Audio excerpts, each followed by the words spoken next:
할렐루야. 아멘. 기쁘고 거룩한 주일, 하나님을 사랑하는 마음으로 예배의 자리에 나오신 여러분을 사랑하고 축복합니다. 오늘 부족한 종을 통해 하나님이 말씀을 선포하실 때 우리의 마음속에 도전이 되고 은혜가 되는 그 놀라운 역사가 일어나기를 소망합니다. 우리 옆 사람과 인사할 텐데요. 여러분들 혹시 요즘 TV에서 굉장히 인기를 끌고 있는 드라마 우영우를 아십니까? 네, 다 성경 읽고 기도 열심히 하시느라 모르시는 눈치인데, 그 드라마에 보면은 이런 표현이 나옵니다. 봄날의 햇살 같다. 우리 옆 사람과 인사할 때 봄날의 햇살 같은 그 따뜻한 미소를 보여주시기를 바랍니다. 자, 인사하겠습니다. 사랑하고 축복합니다. 사랑하고 축복합니다.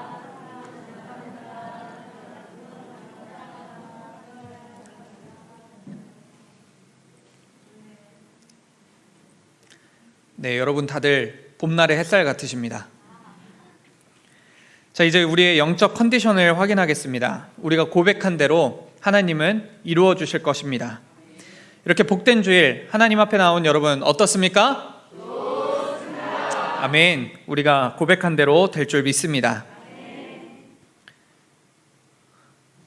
애증이라는 단어가 있습니다.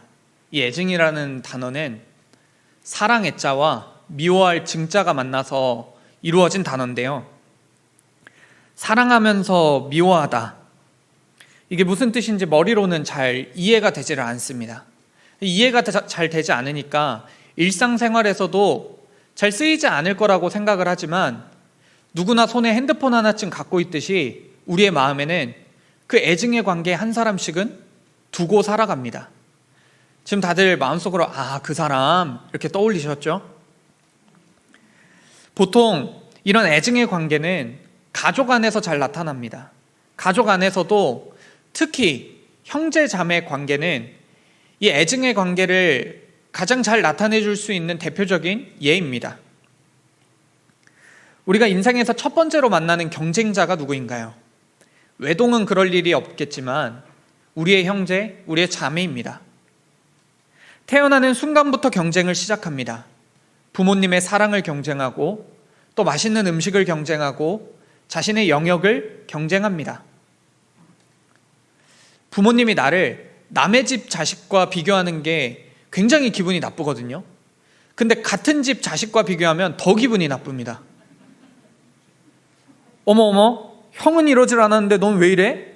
너 형의 절반만 닮아봐라. 너는 언니가 돼서 그렇게 하면 안 돼. 어떻게 동생이 더 의젓해? 지금 여기에서 듣기만 해도 막 속이 부글부글 하시죠?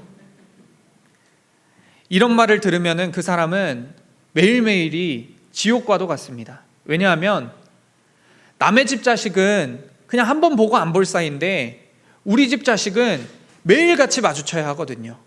집에만 가면 그 사람과 경쟁을 해야 되는데 이길 도리가 없거든요. 세상에서 맺는 관계는 나와 다르거나 생각이 다르거나 갈등이 생기면 안 보면 그만입니다. 그 관계를 끊을 수가 있습니다. 심지어 부부 관계도 너무 그 갈등의 골이 깊어지면은 이혼이라는 제도를 통해 관계를 끊을 수 있습니다. 근데 형제 자매는 그게 안 됩니다. 내가 만나고 싶어서 만난 것도 아닌데 끊고 싶다고 해서 끊을 수가 없습니다. 그게 바로 형제 자매 관계입니다. 이삭에게는 쌍둥이 두 아들이 있습니다. 에서와 야곱이죠. 같은 날 같은 엄마 뱃속에서 태어났는데 어찌나 일이 다른지, 털이 많고 근육이 발달하고 터프한 에서, 조용하지만 이기적이고 고집이 센 야곱. 정반대의 성향을 갖고 있던 이 두 사람은 항상 부딪히고 만나기만 하면 서로 으르렁거렸습니다. 성경에 따르면 이 두 사람은 엄마의 뱃속에서부터 서로 치고받고 싸웠다고 하는데요. 그래서 부모님의 근심을 살 정도로 이들은 태어나기 전부터 경쟁을 하고 있었습니다. 그러다가 결정적인 사건이 일어나죠. 사냥을 다녀온 에서가 배가 너무 고파가지고 팥죽을 끓이고 있는 야곱에게 다가가서 한 그릇 달라고 요청합니다. 그런데 야곱이 그러면 형이 갖고 있는 그 장자권을 나에게 달라고 요구합니다. 팥죽 한 그릇의 값으로는 너무 높은 값이었습니다. 하지만 쌍둥이의 동생들이 항상 갖고 있는 그 애환이 뭐냐면요, 몇 분 몇 초 사이 때문에 그 몇 분 몇 초 차이로 평생을 동생으로 살아야 된다는 게 마음속에 항상 갖고 있는 불만입니다. 야곱도 마찬가지로 그런 불만이 있었기 때문에 이 팥죽 한 그릇의 가격으로 장자권을 넘기라고 요구하고 있는 것입니다. 그런데 또 이 요구를 에서가 받아들입니다. 흔쾌히 그에게 장자권을 넘겨주겠다고 말하죠. 이것은 에서의 마음에는 장자권이 그리 중요하지 않았기 때문입니다. 그리고 지금 당장의 배고픔이 너무 컸기 때문에 그 팥죽 한 그릇과 장자권을 흔쾌히 바꾸게 되었던 것이죠. 그냥 장난처럼 가볍게 여겨지는 이 거래가 나중에는 나비 효과가 되어서 엄청난 결과를 불러일으킵니다. 에서가 아버지 이삭을 위해 사냥을 나간 사이에 야곱은 변장을 하고 이삭에게 다가갑니다. 그리고 자신이 에서라고 속이면서 그가 받아야 할 축복을 가로채 받습니다. 변장을 하면서 그리고 아버지에게 나아가면서 야곱의 마음에는 내가 이래도 되는 걸까? 하는 그런 마음이 올라왔을 겁니다. 거짓말을 해야 된다는 양심의 가책이 느껴졌을 겁니다. 근데 그럴 때면 야곱은 나는 이미 팥죽 한 그릇에 장자권을 샀잖아. 그러니까 이거는 이렇게 해도 돼. 자신의 마음을 합리화하면서 아버지에게 나아갔을 겁니다. 이 사실을 안 에서는 충격과 분노에 휩싸입니다.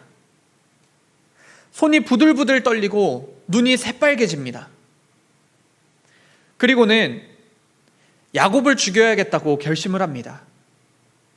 누군가 한 명은 죽어야 끝날 이 관계를 그만 끝내자고 결심을 한 거죠. 그래서 칼과 활을 챙기고 야곱을 찾아 나섭니다.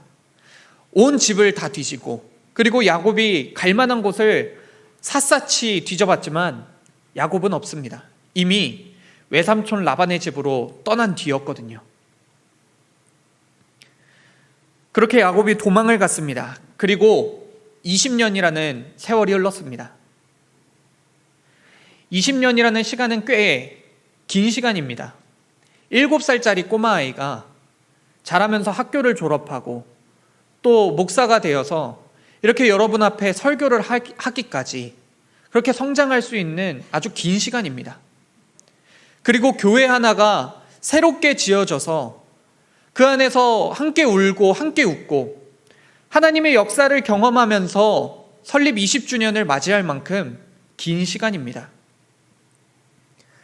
20년 동안 야곱과 에서에게도 많은 변화들이 일어났습니다.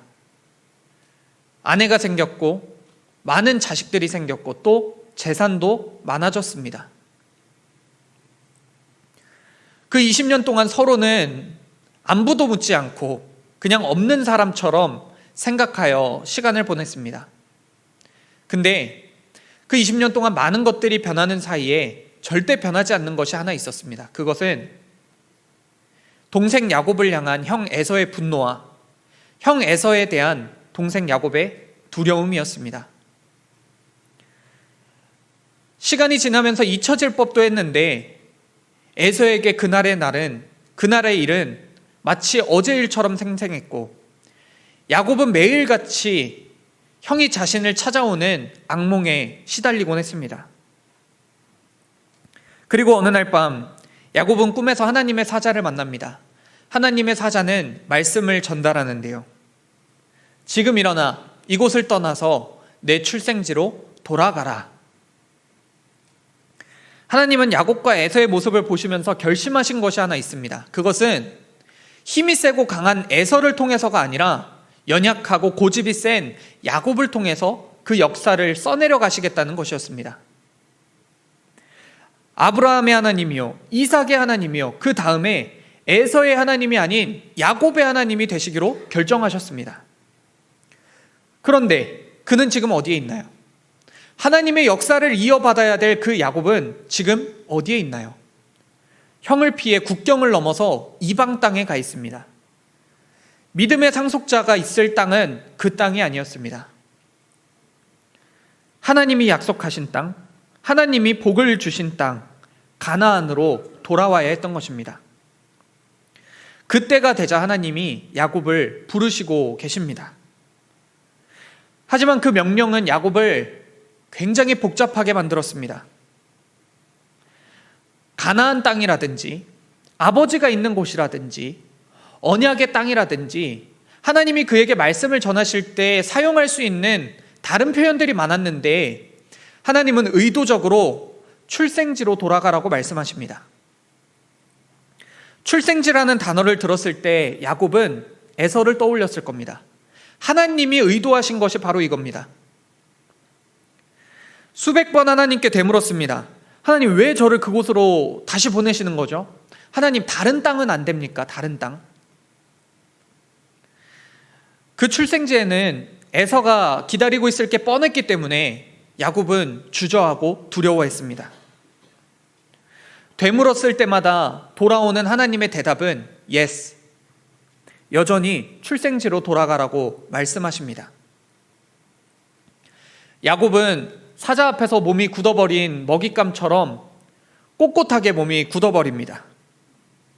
그동안은 애써 피해왔고 도망쳐왔고 잊고 살았는데 그 마음속 한켠에 숨겨두었던 두려움이 터져나와 이 마음속을 가득 채웠습니다.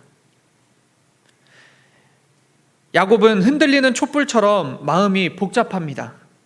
고향을 가기 위한 짐을 챙기고 식량과 가족과 종들을 데리고 나가는데 야곱의 마음은 도망치고 싶은 마음으로 가득했습니다. 그렇지만 그는 하나님의 약속을 따라 고향으로 하나님의 언약의 땅으로 한 걸음 한 걸음 발걸음을 옮깁니다. 형을 만나면 잘못했다고 싹싹 빌어야 할까? 아니면 쥐도 궁지에 몰리면 고양이를 문다는데 나도 한번 싸워볼까? 별의별 생각을 다 하면서 길을 걷습니다. 그러다가 야곱은 형의 동태를 살피기 위해 먼저 사자들을 앞서 보내는데요. 그가 전하는 메시지는 이러했습니다. 당신의 종 야곱이 말하기를 내가 라반에게 붙여서 지금까지 있었사오며 내게 소와 나귀와 양떼와 노비가 있사오므로 사람을 보내어 내 주께 고하고 내 주께 은혜 받기를 원하나이다. 야곱은 지금 자신을 종이라고 표현하면서 잔뜩 낮추고 있습니다. 비굴하기까지 한 그 메시지를 전하면서 자신이 간다는 그 사실을 알렸죠. 사자들이 갔다가 돌아오기까지 야곱은 가슴을 졸이면서 잠을 설치고 그들을 기다렸습니다. 그가 바라는 것은 한 가지, 돌아온 사자들로부터 형이 그를 용서했고 그가 지금 기다리고 있다는 그 답을 얻는 것이었습니다. 드디어 저 멀리 돌아오는 사자들의 모습이 보입니다. 야곱은 얼른 그들에게 가서 가쁜 숨을 내쉬는 사자들을 닥달하면서 묻습니다. 그래, 형이 나의 소식을 듣고 뭐라고 하시더냐? 종은 숨이 정리되지 않았지만 긴박한 상황임을 알립니다. 주인의 형 에서에게 이른즉 그가 400인을 거느리고 주인을 만나려고 오더이다. 여러분, 이보다 더 상황이 나빠질 수 있을까요? 차라리 사자를 보내지 않는 것이 더 나을 뻔했습니다. 오히려 자신이 간다는 사실을 알리는 꼴이 되었고 400인의 군대를 거느리고 오고 있다고 합니다. 400명이라는 숫자는 여전히 에서의 마음속에는 큰 분노가 남아있다는 것을 짐작하게 합니다. 이 위기를 어떻게 극복해야 할까요? 야곱은 그 어느 때보다 머리가 팽팽 돌아갑니다. 그리고 한 가지 좋은 아이디어를 내죠. 종들과 가축들과 재산과 가족들을 두 그룹으로 나눕니다. 그리고는 에서를 만났을 때 에서가 한 그룹을 공격하면 나머지 한 그룹은 얼른 도망쳐서 살아남으라고 신신당부합니다. 모두가 살 수는 없지만 최대한 많은 사람을 안정적으로 살릴 수 있는 그런 방법이었습니다. 다음으로 야곱은 형을 위한 예물도 준비하는데요. 창세기 32장에 나와 있기를 암염소가 200이요 순염소가 20이요 암양이 200이요 순양이 20이요 젖나는 낙타 30과 그 새끼요 암소가 40이요 황소가 10이요 암나귀가 20이요 그 새끼 나귀가 10이라. 이 가축들은 야곱이 라반의 집에서 거의 종처럼 생활하면서 간신히 모은 재산이었습니다. 어떻게 모은 재산인데 그가 지금 예물로 거의 모든 재산을 다 드리려고 준비를 해놓았습니다.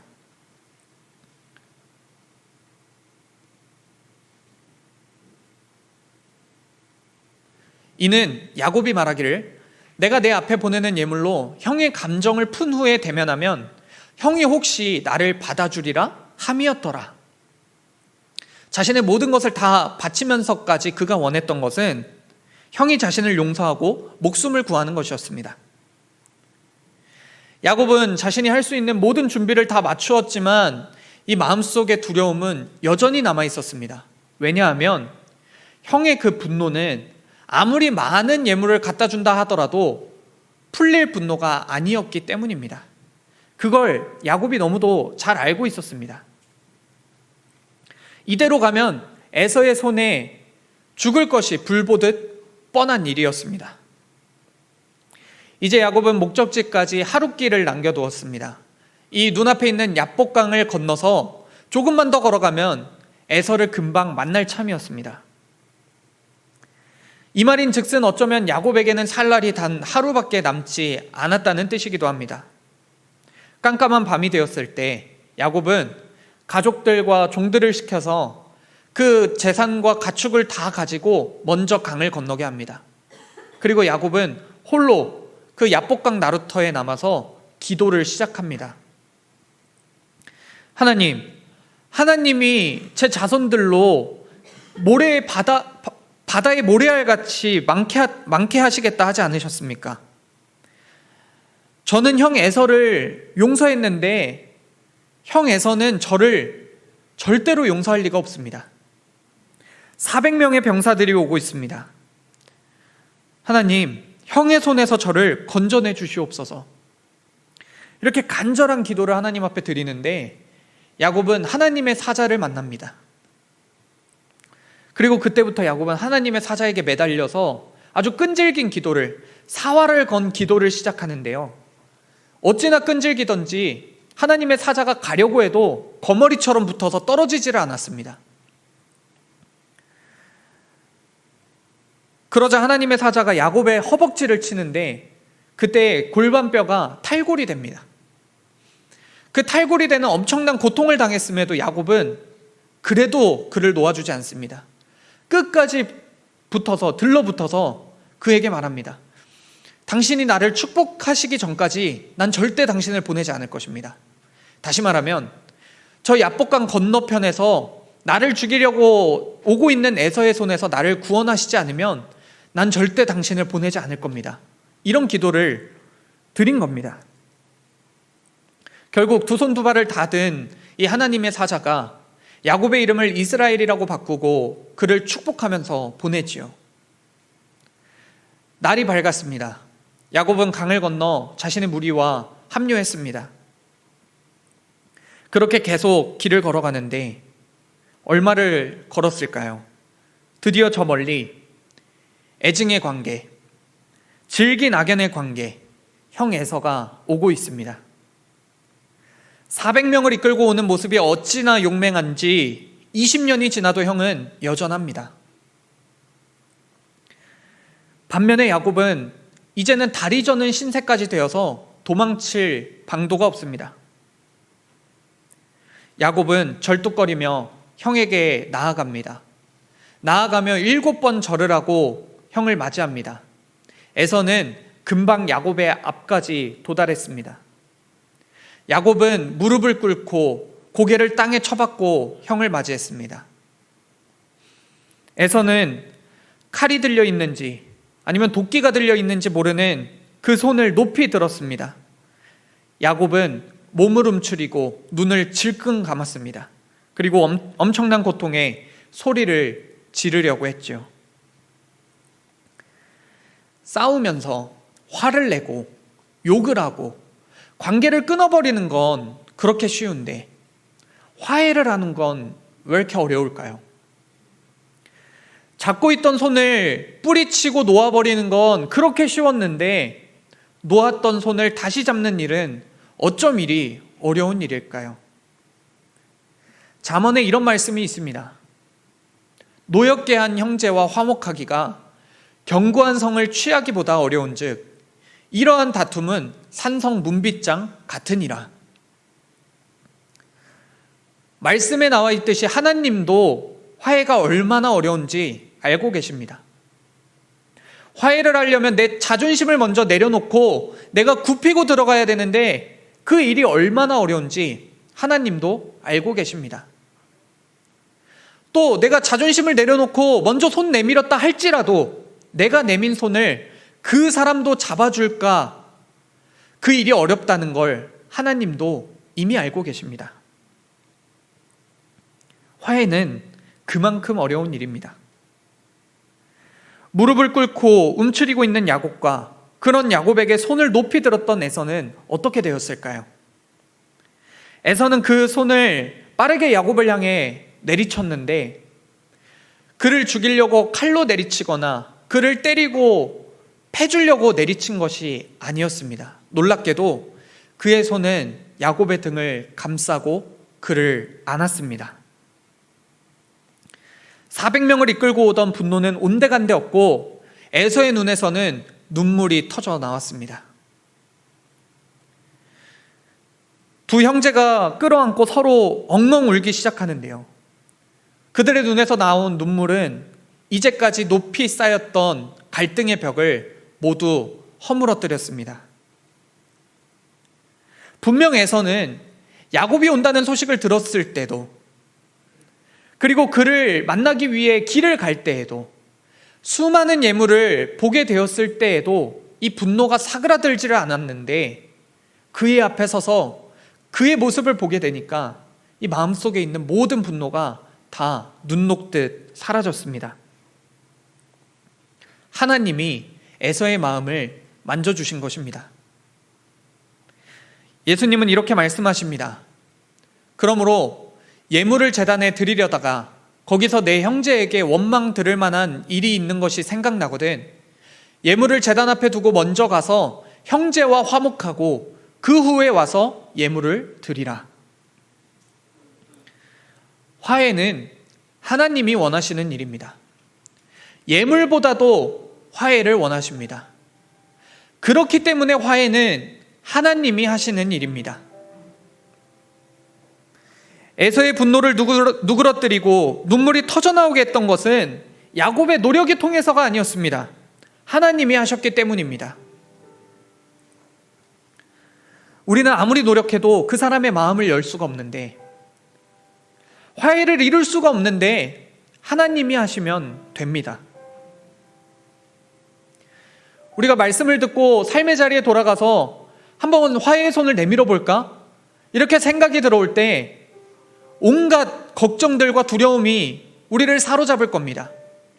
근데 그럴 때면 이 화해는 하나님이 하시는 일임을 기억하시길 바랍니다. 야곱은 환도뼈가 부러지더라도 하나님 앞에 매달렸습니다. 우리도 하나님 앞에 매달리고 하나님 앞에 기도하기를 원합니다. 화해케 해달라고, 내가 먼저 손 내밀 수 있게 해달라고 간절히 기도하는 우리가 되기를 원합니다. 우리가 함께 부르기 원하는 찬양이 오늘 나는이라는 찬양인데요, 맨 마지막 가사가 이렇습니다. 어찌할 수 없는 이 맘을 주님께 맡긴 채로, 불안하고 두렵고 막막한 그 마음을 하나님께 맡기시길 바랍니다. 화해는 하나님이 원하시는 일입니다. 그래서 하나님이 하실 겁니다. 그 징표가 여기 있지 않습니까? 깨지고 부서지고 단절된 하나님과 우리의 관계였습니다. 근데 하나님이 화해하기 원하셔서 먼저 십자가를 지셨습니다. 먼저 피 흘리심으로 우리에게 그 사랑을 보여주셨습니다. 우리 교회는 설립 20주년을 맞이했습니다. 그 20년 동안 좋은 일들, 기쁜 일들도 많았지만 갈등의 일들, 상처받은 일들도 참 많았습니다.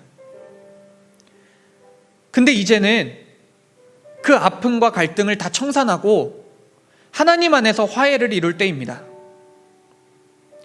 야곱이 언약의 땅에 들어가기 전 하나님은 화해하기를 원하셨던 것과 같이 새로운 20년을 준비하는 우리 드림교회에 원하시는 것 역시 화해입니다. 이제는 우리가 화해할 때입니다. 함께 찬양하겠습니다.